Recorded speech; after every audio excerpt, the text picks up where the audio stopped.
Los dos talentos. Sermón predicado la mañana del domingo 31 de enero de 1858 por Charles Haddon Spurgeon. Llegando también, el que había recibido 2 talentos dijo: Señor, 2 talentos me entregaste, aquí tienes. He ganado otros 2 talentos sobre ellos. Su señor le dijo: Bien, buen siervo y fiel. Sobre poco has sido fiel, sobre mucho te pondré. Entra en el gozo de tu señor. Mateo capítulo 25 versículos 22 y 23. Toda buena dádiva y todo don perfecto desciende de lo alto, del Padre de las luces. Los hombres han de reconocer que todo lo que poseen emana de la gran fuente, del dador de todo bien. ¿Tienes talentos? Te fueron dados por el Dios de los talentos. ¿Tienes tiempo? ¿Tienes riqueza, influencia, poder? ¿Tienes dotes de orador? ¿Tienes poderes de pensamiento? ¿Eres poeta, estadista o filósofo? Cualquiera que sea tu posición y cualesquiera que sean tus dones, recuerda que no son tuyos, sino que te son prestados de lo alto. Ningún hombre posee algo de suyo, con la excepción de sus pecados. Todos somos inquilinos a discreción. Dios nos ha puesto en sus propiedades y ha dicho: negociad entre tanto que vengo. Aunque nuestros viñedos produzcan los máximos frutos, las viñas pertenecen al rey, y aunque recibamos 100 como nuestro jornal, el rey Salomón ha de recibir sus 1000. Toda la honra de nuestra habilidad y del uso que le demos ha de ser para Dios, porque Él es el dador. La parábola lo afirma muy categóricamente, pues conduce a cada persona a reconocer que sus talentos proceden del Señor. Aun el hombre que cavó en la tierra y escondió el dinero del Señor no negó que su talento pertenecía a su Señor, pues aunque su respuesta «aquí tienes lo que es tuyo» fue sumamente impenitente, no era sin embargo una negación de este hecho. De tal forma que incluso este hombre aventajaba a aquellos que niegan sus obligaciones para con Dios, que menean altivamente sus cabezas ante la simple mención de la obediencia debida a su Creador, y gastan más bien su tiempo y sus poderes en rebelión en contra de Dios que a su servicio.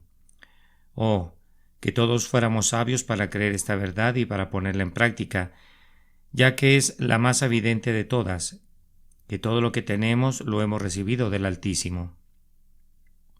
Ahora, hay algunos hombres en el mundo que solo tienen unos pocos talentos. Nuestra parábola dice: a uno dio 5 talentos y a otro 2. A ellos voy a dirigirme esta mañana y ruego que las pocas cosas hirientes que pudiera decir sean bendecidas por Dios para su edificación o reprensión. Primero voy a comentar el hecho de que hay muchas personas que solo tienen unos pocos talentos y voy a intentar explicar por qué Dios les reparte pocos talentos.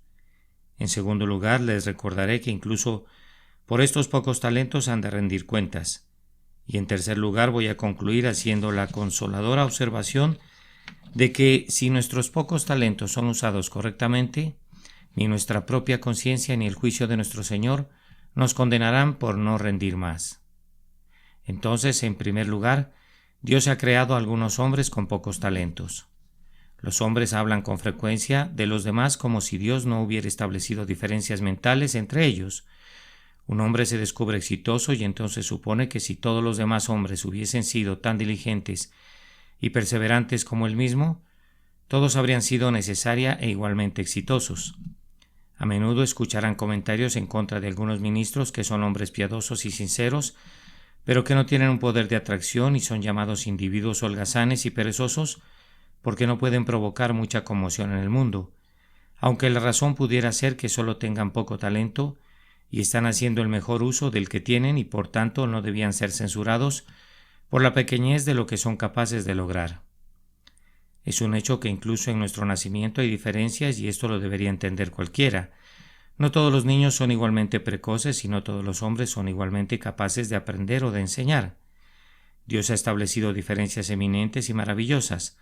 No hemos de suponer que toda la diferencia entre un Milton y un hombre que vive y muere sin ser capaz de leer ha sido generada por la educación.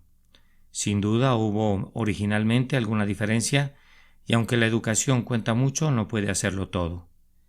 El terreno fértil, cuando está bien labrado, necesariamente producirá más que la mejor propiedad cuyo suelo sea duro y estéril.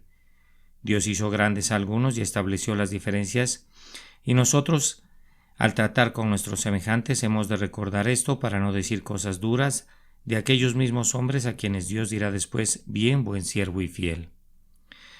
Pero ¿a qué se debe que Dios no ha dado a todos los hombres talentos semejantes? Mi primera respuesta es porque Dios es soberano, y de todos sus atributos el que le agrada manifestar mayormente después de su amor es su soberanía. El Señor Dios quiere que los hombres sepan que tiene el derecho de hacer lo que quiera con lo suyo.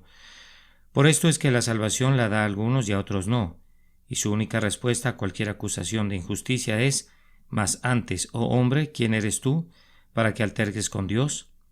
Dirá el vaso de barro al que lo formó: ¿por qué me has hecho así?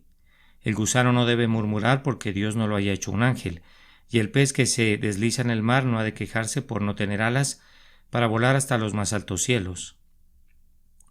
Dios tenía el derecho de hacer a sus criaturas como a Él le agradara, y aunque los hombres cuestionen su derecho, Él lo mantendrá y lo conservará inviolado en contra de todas las objeciones para defender su derecho y conducir al hombre vano a reconocerlo.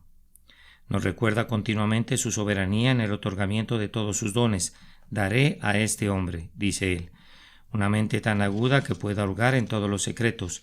Haré otra mente tan obtusa que únicamente los más sencillos elementos del conocimiento le serán asequibles.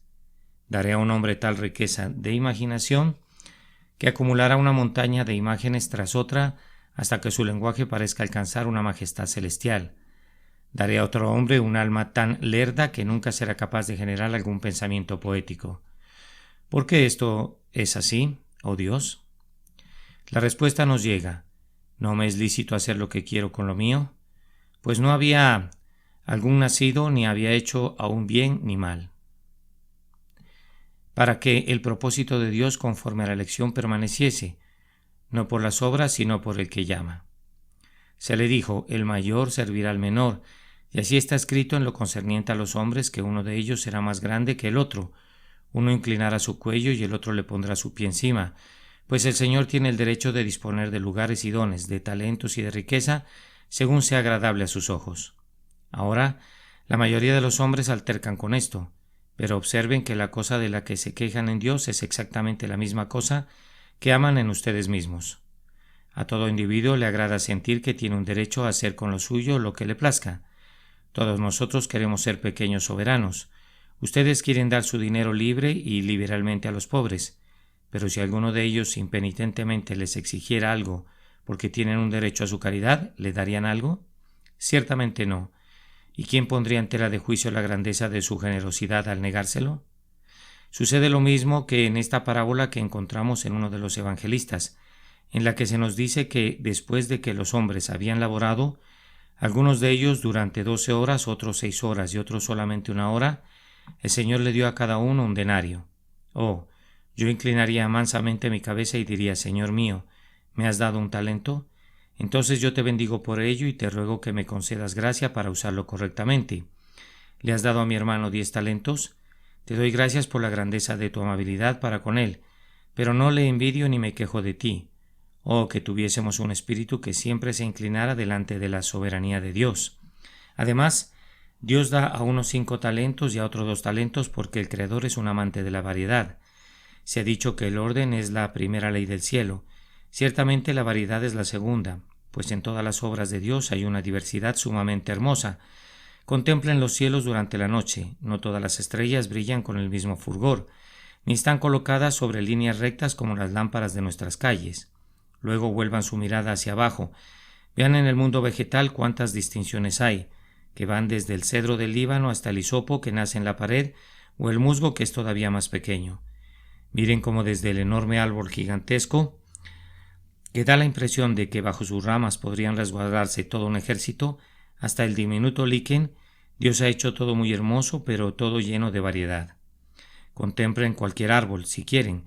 Vean cómo cada hoja difiere de su vecina, como incluso cada uno de los pequeños capullos diminutos que se están abriendo en ese instante al olor del perfume de la primavera que se aproxima difieren del uno del otro. No hay 2 iguales.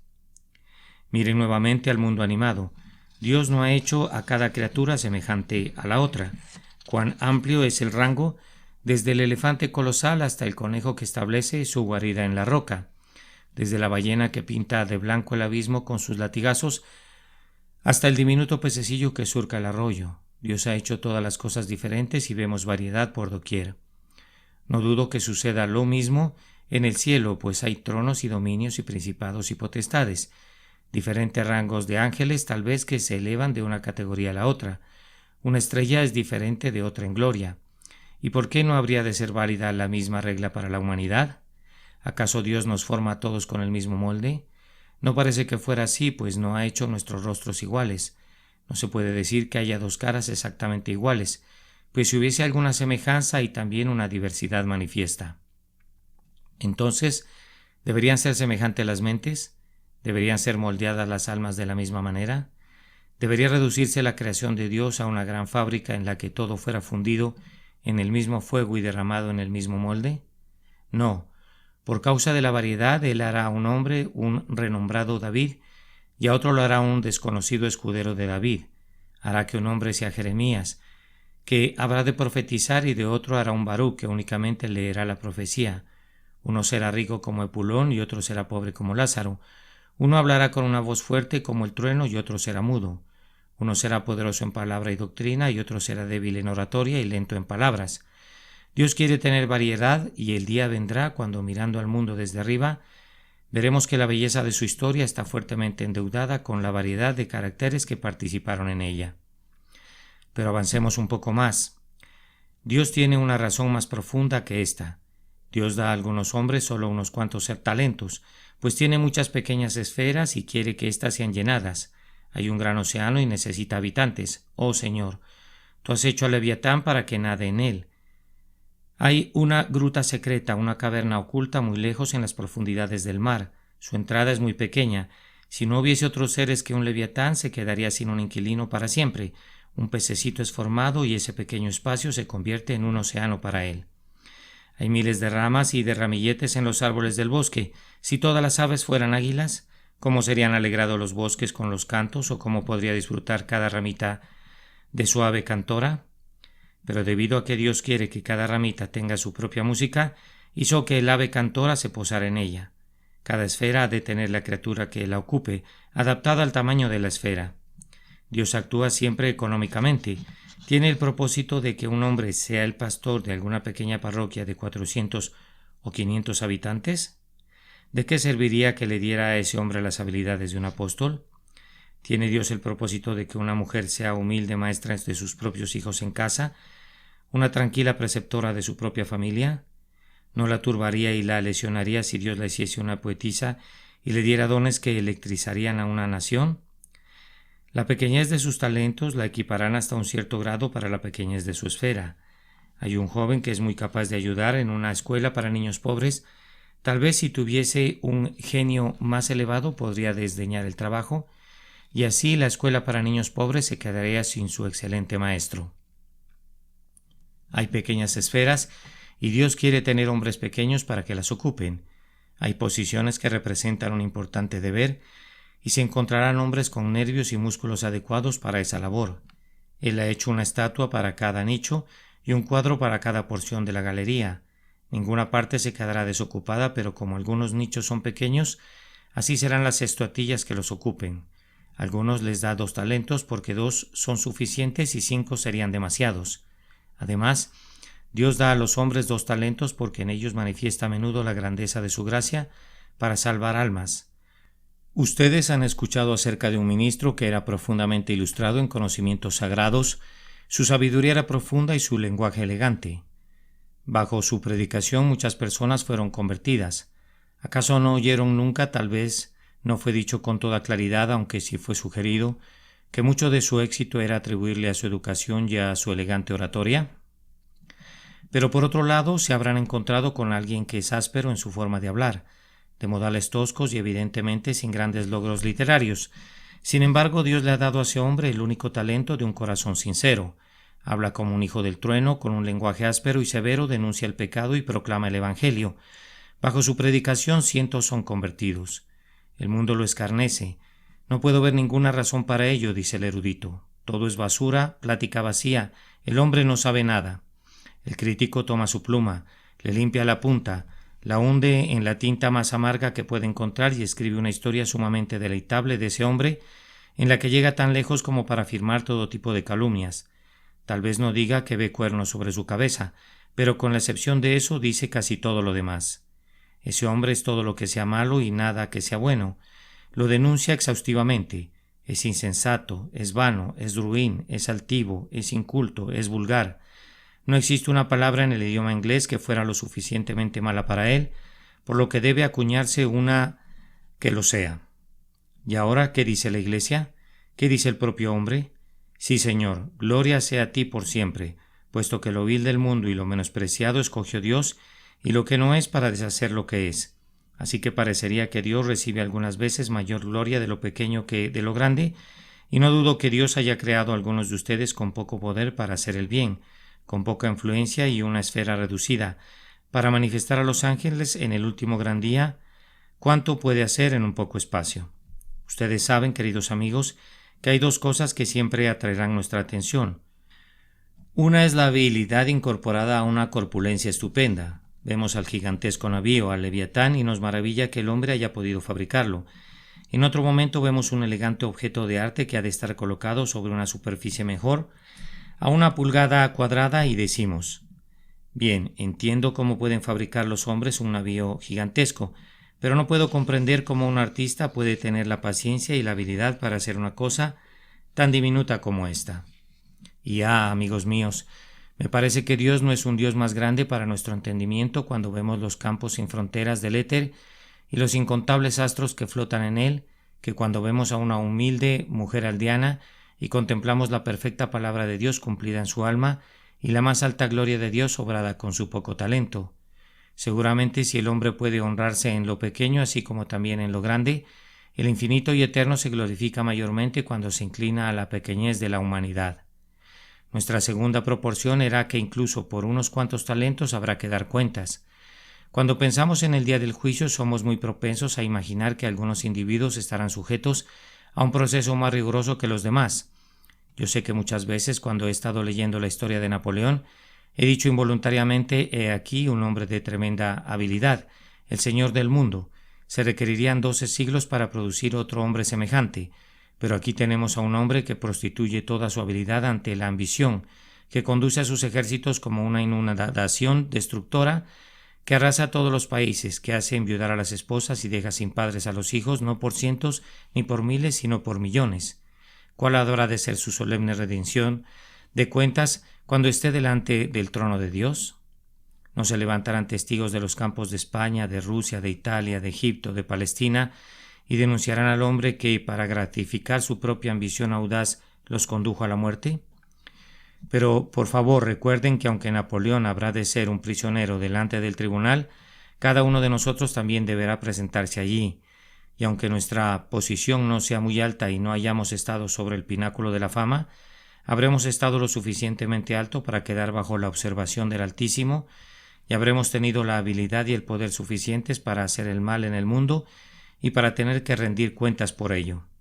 Oh, dijo alguien, yo pensé que en verdad en el día del juicio me pasaría por alto. No he sido un Tom Paine, no he sido un líder entre ruines infieles vulgares, yo no he sido un homicida, no he sido un príncipe en medio de los pecadores, no he sido un perturbador de la paz pública. Los pocos pecados que he cometido se han producido sin ruido, nadie ha oído hablar de ellos. No creo que mi mal ejemplo haya ido muy lejos. Tal vez mis hijos no han sido muy bendecidos por mi comportamiento, mas sin embargo la mía ha sido solo una pequeña cantidad de maldad, demasiado pequeña para haber podido envenenar a alguien que estuviera a mi lado. He sido en general tan tolerablemente moral que, aunque no podría decir que he servido a Dios, mis desviaciones del sendero del deber han sido en verdad inapreciables.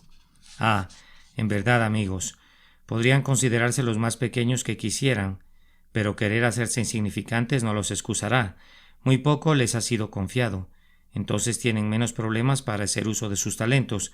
El hombre que tiene muchos talentos requiere de una labor más ardua para usarlos a todos. Podría decir la excusa que le pareció que 5 talentos eran demasiados para ponerlos en el mercado a la vez. Tú tienes solo uno. Cualquiera puede poner su único talento al interés, No te costaría mucho hacer eso, y en tanto que vivas y en tanto que mueras sin haber incrementado ese único talento, tu culpa se verá incrementada en grado sumo por el simple hecho de que tu talento no era sino pequeño, y consecuentemente el dilema de usarlo no podía ser sino pequeño también, si tenías poco. Dios requería poco de ti. Vamos, entonces, ¿acaso no produjiste eso? Si un hombre pone una casa en renta al precio de 1 libra esterlina por año, sin importar cuán pequeña sea la casa para el valor de la renta, si no cobrara su renta no tendría ni la mitad de la excusa que tendría si su renta hubiese sido de 100 libras y no la hubiese podido cobrar.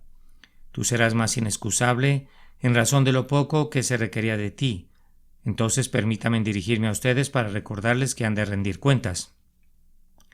Recuerda, querido lector, que en el día del juicio tu rendición de cuentas habrá de ser personal.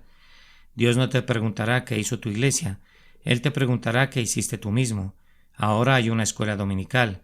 Si Dios juzgara a todos los miembros de la iglesia como un cuerpo, cada uno de ellos diría: oh Señor, como un cuerpo teníamos una excelente escuela dominical y teníamos muchos maestros, y así se excusarían a sí mismos. Pero no es así. Uno a uno todos los profesantes habrán de concurrir delante de Él. ¿Qué hiciste por la escuela dominical? Yo te di el don para que enseñaras a los niños. ¿Y qué hiciste? ¿Qué hiciste tú? Tú no debes responder ahora por el grupo con el que estabas unido, sino por ti como un individuo. Oh, dirá alguno, había un gran número de ministros pobres, yo estaba en el Surrey Hall y se hicieron muchas cosas por ellos. No, ¿qué hiciste tú? ¿Has de ser responsabilizado personalmente por tu propia riqueza, por tu propia habilidad? Bien, dirá alguien, me alegra decir que hay mucha más predicación ahora de la que solía haber. Las iglesias parecerían estar muy activas. Sí, amigo, y parecerías tomar parte del crédito para ti. ¿Predicas más tú de lo que solías predicar? ¿Tú eres un ministro? ¿Haces tú algún mayor esfuerzo? Recuerda que no es lo que tus hermanos están haciendo, sino lo que tú estás haciendo, de lo que se te pedirá cuentas en el tribunal de Dios, y a cada uno de ustedes les será hecho esta pregunta: ¿qué has hecho con tu talento? Todo tu vínculo con las iglesias no te servirá de nada.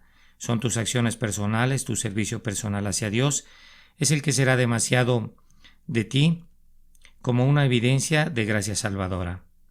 Y si otros están ociosos, si otros no le dan a Dios lo que le es debido, con mucha mayor razón tú debiste haber sido sumamente diligente en hacerlo. Recuerda además que tu rendición de cuentas tendrá que ser particular. Dios entrará en todos los mínimos detalles. En el día del juicio no tendrás que hacer un apresurado reporte global, sino que cada inciso será leído. ¿Puedes probar eso? Sí, mas yo os digo que de toda palabra ociosa que hablen los hombres, de ella darán cuenta en el día del juicio. Ahora, es en los detalles que los hombres se descarrían. Bien, dirá alguien. Si considero mi vida a grandes rasgos, no me avergüenzo mucho de ella, pero son esos pequeños detalles, esos ínfimos detalles, ellos conforman la parte problemática de rendir cuentas con los cuales uno no se querría involucrar. ¿Sabes que todo el día de ayer se constituyó de pequeñeces? Y las cosas de hoy son todas pequeñas, y lo que hagas mañana serán todas cosas pequeñas. De la misma manera que las diminutas conchitas forman los montes de caliza, y los montes de caliza conforman cordilleras, así las acciones triviales conforman las cuentas completas, y cada una de ellas ha de ser seleccionada aisladamente. Tú tenías una hora disponible el otro día. ¿Qué hiciste? Tenías una voz. ¿Cómo la usaste? Contabas con una pluma y podías usarla. ¿Cómo la empleaste? Cada pormenor será descubierto y se demandará una cuenta por cada uno de ellos. Oh, que fueran sabios y que no menospreciaran este asunto, sino que tomaran cada nota de la música de su comportamiento y buscaran poner en armonía a cada una de las notas con su vecina, para que después de todo no se demuestre que el salmo de su vida ha sido una horrible disonancia.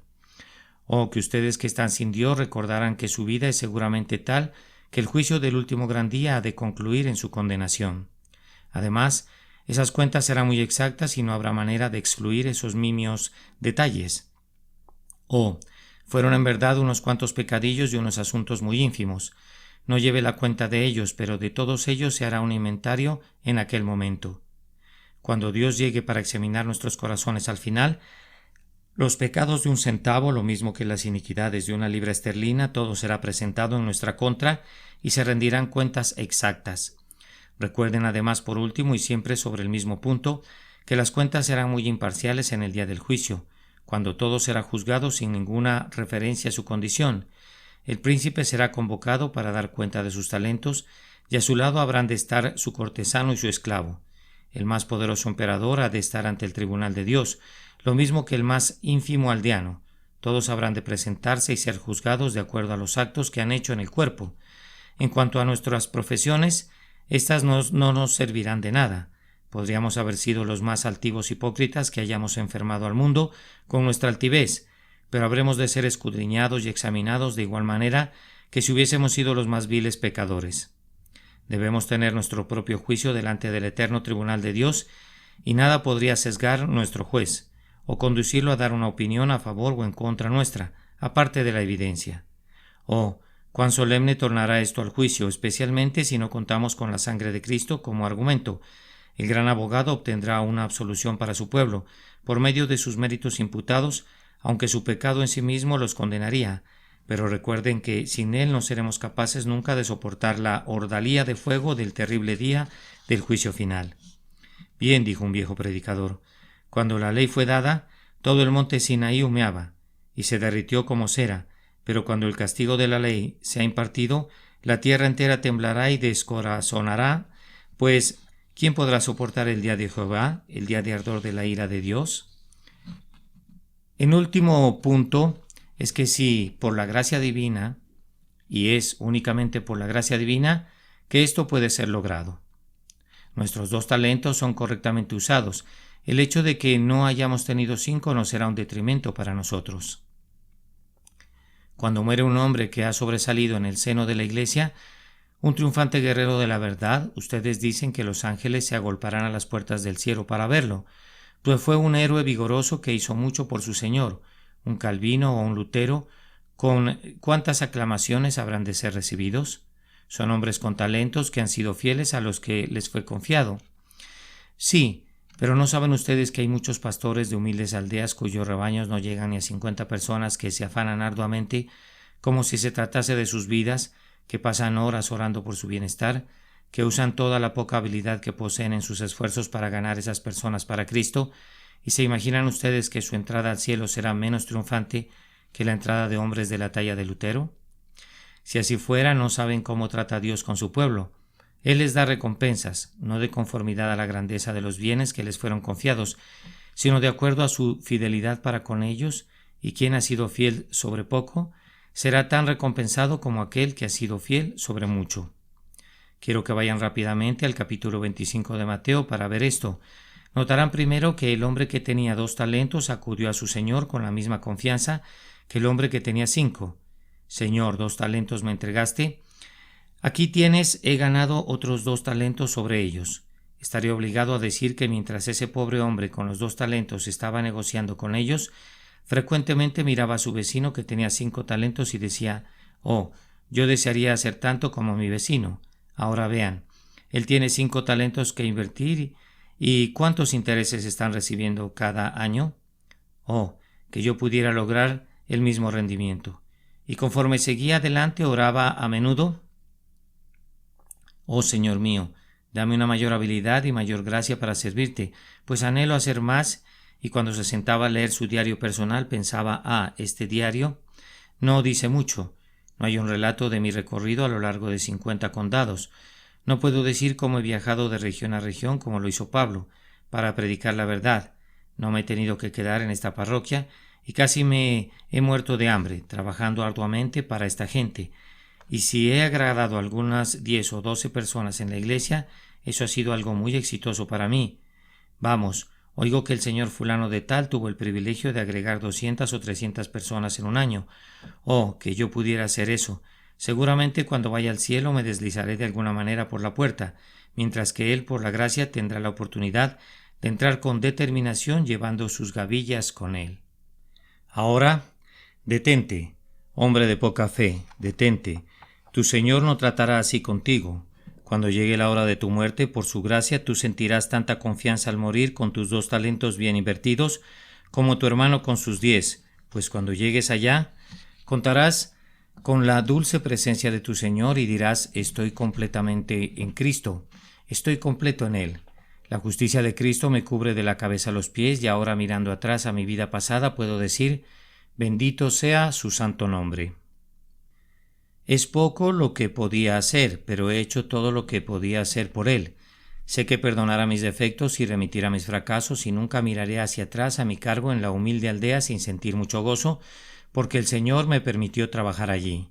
Y me parece que el hombre tendrá incluso un econio más rico en su propia conciencia que el hombre que ha sido más públicamente aplaudido, pues se puede decir a sí mismo, después de haber puesto toda su confianza en Cristo: bien, estoy seguro que no hice esto por fama, pues florecí sin ser visto.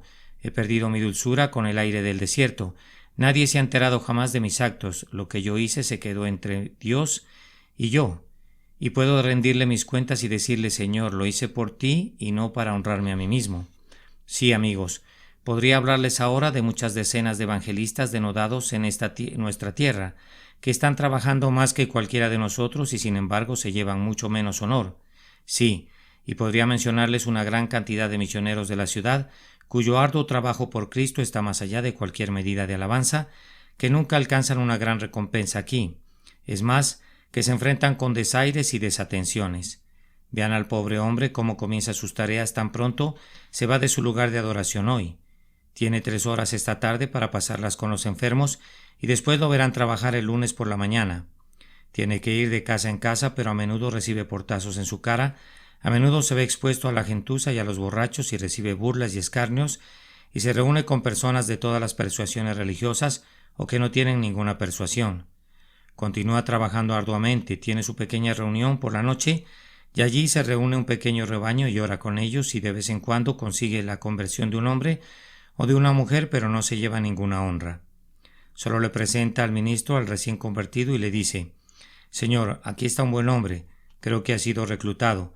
¿Podría bautizarlo y recibirlo en su iglesia?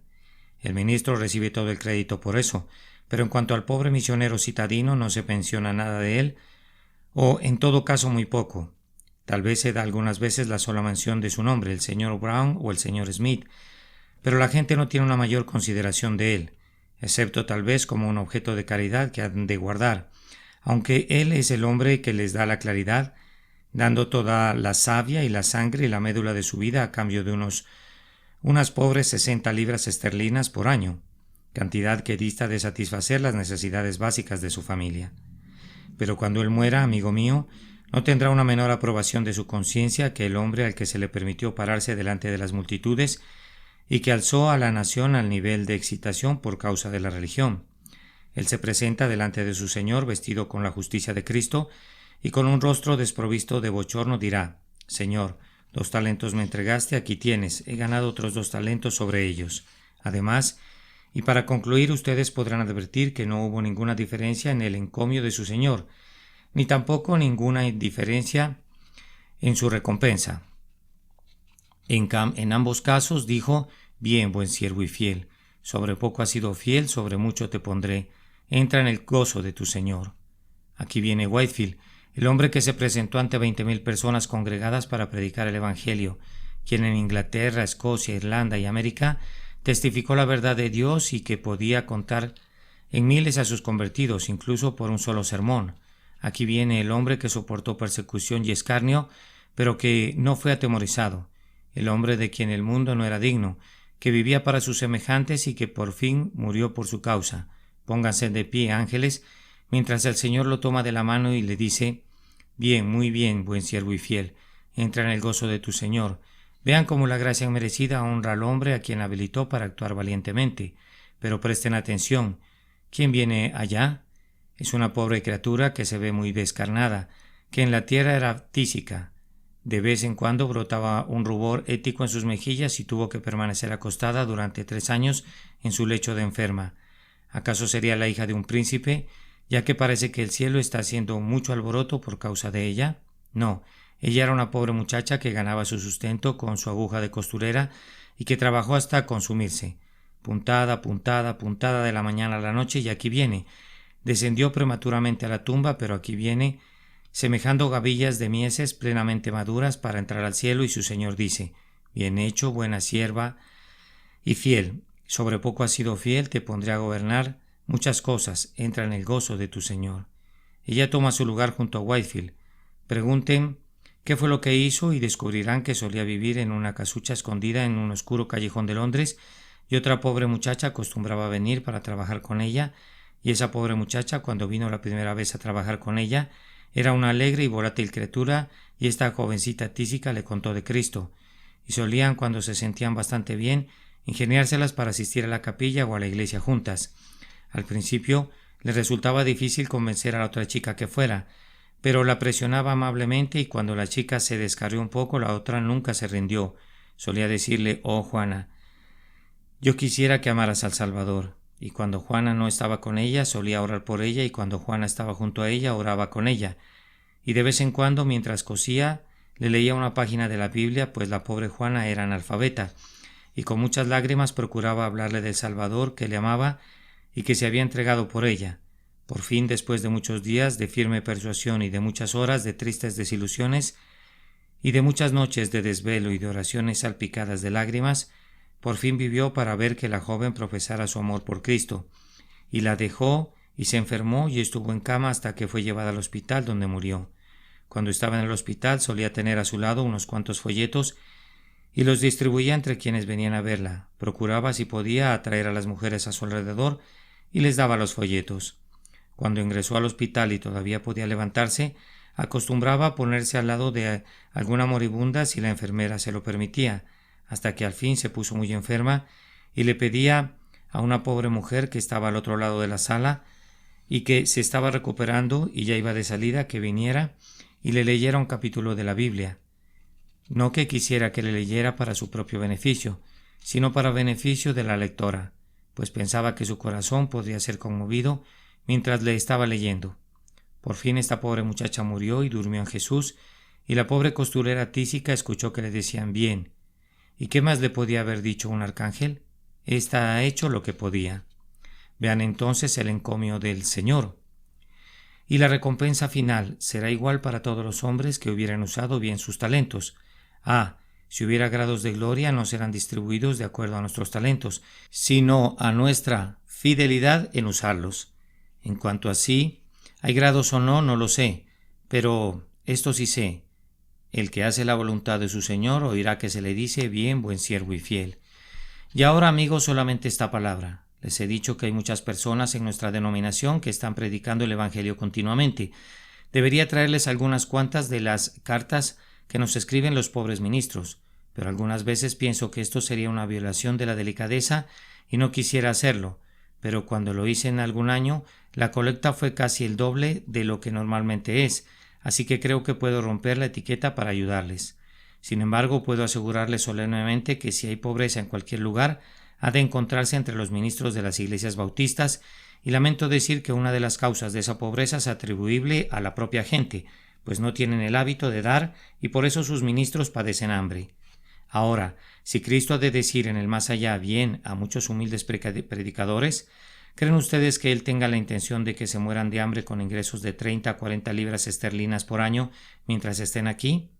Ahora, hermanos, si Cristo ha de decir bien al final, podemos anticipar su veredicto y decir nosotros: «Bien hecho hoy». ¿Y cómo podemos decir bien de mejor manera que quitando el bozal al buey que trilla y dándoles a estos pobres ministros algo de nuestro propio dinero conforme Dios nos ayude, para que sus necesidades se vean solventadas? Habrá un buen número de personas que dependerá el año entrante de lo que ustedes den este año. Tal vez ustedes recuerden esto y les ayuden. Un amable caballero que usualmente asiste aquí dice: «No pude asistir hoy, así que envío mi libra esterlina para que sea colocada en la caja de la colecta junto al ministro». Y yo confío que sí hay personas que están ausentes aquí hoy, pero que asistirán el próximo domingo y no olvidarán esta colecta. Esta colecta es siempre muy dilecta para el corazón de mi iglesia. Amén. Los 2 talentos. Sermón predicado la mañana del domingo 31 de enero de 1858 por el reverendo Charles Haddon Spurgeon. Llegando también, el que había recibido 2 talentos dijo: «Señor, 2 talentos me entregaste, aquí tienes, he ganado otros 2 talentos sobre ellos». Su señor le dijo: «Bien, buen siervo y fiel, sobre poco has sido fiel, sobre mucho te pondré, entra en el gozo de tu señor». Mateo capítulo 25, Versículos 22 y 23.